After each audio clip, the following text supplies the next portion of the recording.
નારાયણ નારાયણ. આજે આપણે બનાવશું જરખની ભાજી. તો સૌ પ્રથમ જરખની ભાજી ઝીણે ઝીણે સુધારીને આપણે ધોઈને તૈયાર કરી દીધી છે અને પાણી બધું જ નીતરી ગયું છે એમાં. અને આપણે કાંદા ઝીણા ઝીણા સુધારી કાઢ્યા છે અને લસણ પણ સરસ લસણ અને આદુની પેસ્ટ બનાવી દીધી છે.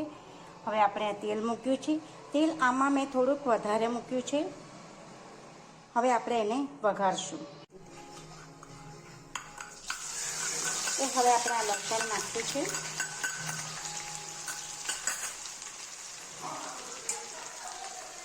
લસણ આપણે થોડુંક કચડવા દઈશું.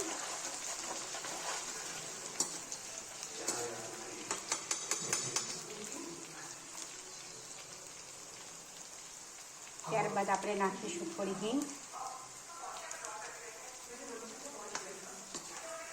તો આપણું લસણ સેજ લાલાશ પડતું થવા આવ્યું છે.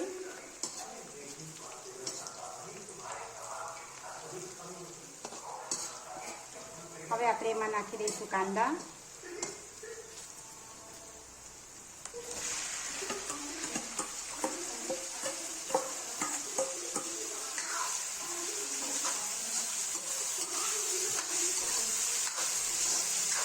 કાંદા આપણે સરસ રીતે મિક્સ કરી દઈશું બધા જ.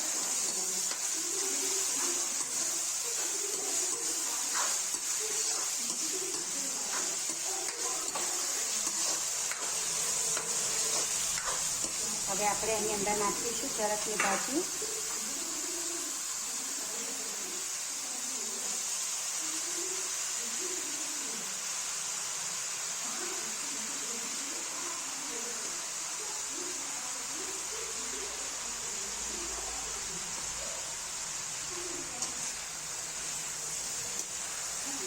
તો જરખની ભાજી આપણે અંદર નાખી દીધી છે. બધું સરસ એક વખત મિક્સ કરી દઈશું.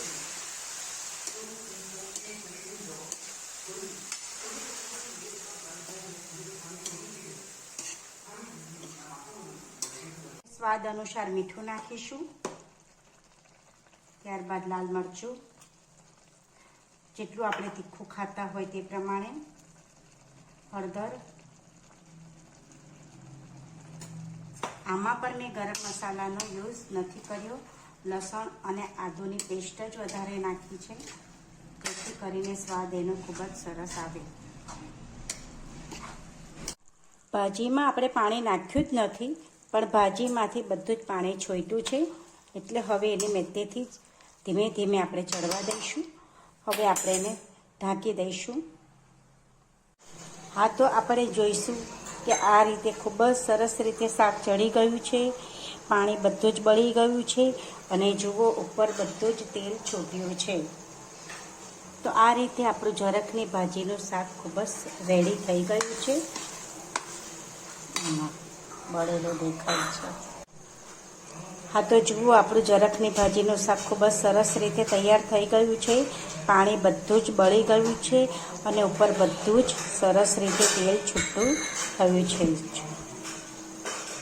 હા, તો આ રીતે આપણું જરખની ભાજીનું શાક તૈયાર છે.